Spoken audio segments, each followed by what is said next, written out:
পাইতেছি না, এই জন্য ট্যাঙ্কি নিয়ে আসছি। 2 দিন আসছি, আসার পরে ঘুরে গেছি, তেল পাইনি। গতকাল রাতে 11টার সময় বন্ধুর কাছে খবর পেয়ে তেল নেওয়ার জন্য আসি। এসে দেখি এখানে শুধু মোটর সাইকেল ছাড়া আর কোনো জায়গা নেই। তো আমিও এই ভিড়ের সঙ্গে সামিল হয়ে তেল নেওয়ার জন্য চেষ্টা করি, কিন্তু সারা রাত জাগার পরেও যখন তেল না পাই, সকালবেলা তারা পাম্প বন্ধ করে দেয়। সকাল 9টা বাজে এখন পর্যন্ত তেলের জন্য অপেক্ষা করতেছি। আমার শুধু এক দাউনের তেল ছিল, এখন যাওয়ার তেল আমার নাই।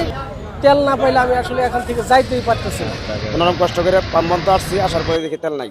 তেল দিতেছে 12টার পরে, 12টার সময় আসছি, 3টার সময় তেল দেওয়া শুরু করছে, 5টা দিতে আবার তেল অফ করে দিছে। অফ করার পর আমরা এই বৃষ্টির ভিতরে সারাক্ষণই সবাই বৃষ্টির ভিজছি। এই বৃষ্টিতে ভিজে আবার গায়ে কিন্তু আবার শুকায় গেছে জামা। সবাই, আমি না শুধু, সবাই এখানে বৃষ্টিতে ভিজছে। অনেক লোক আরো চলে গেছে, এর চেয়ে আরো বেশি লোক ছিল। রাত্রে তেল নিতে আসছিলাম, রাত্রে প্রায় 11:30, যেহেতু গাড়ি আসবে শুনতেছি। পরে দেখি গাড়ি আসছে রাত্রে 2টায়। আমি সেখানে অপেক্ষা করলাম, বললাম তেল নামবে, নামার পরে তেল দিবে। কিন্তু আমি তো তারপর অপেক্ষা করেও তেল পাইলাম না। 3টার সময় দেওয়া শুরু করছে, আমি পিছনে পড়ে গেছি। এখন পরে ভাবলাম তেল নিতে নিতে আমার সকাল হয়ে যাবে। পরে তারপর অপেক্ষা করলাম, অপেক্ষা করার পরে গাড়ি রাখা একটু সাইডে বসলাম।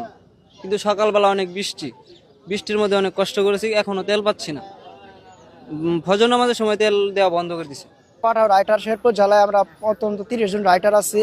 এরা আমাদের সম্পূর্ণ নির্ভর করে তেলের উপর। তেল না হলে আমার ফ্যামিলি আমি চালাতে পারবো না, করতে পারবো না। এখন আমি তেলের অন্য সংকটে আছি। আমরা ইউটিউবে মোবাইলে দেখে আমাদের জ্বালানি মন্ত্রী বলে তেলের অভাব নাই, অথচ আমরা কোনো পাম্পে তেল পাই না। তাহলে ওনাদের মুখে মুখে শুধু তেল আছে, বাস্তবতার সাথে কোনো মিল নেই। আমার তেল পাচ্ছি না। এই সেন্ডিকেটটা আসলে মূলত কোথেকে হচ্ছে? সমস্যা হলো কালকে রাত 2টার দিকে আমরা তেলের জন্য আসছি, মোটরসাইকেল বাইক নিয়ে আসছি।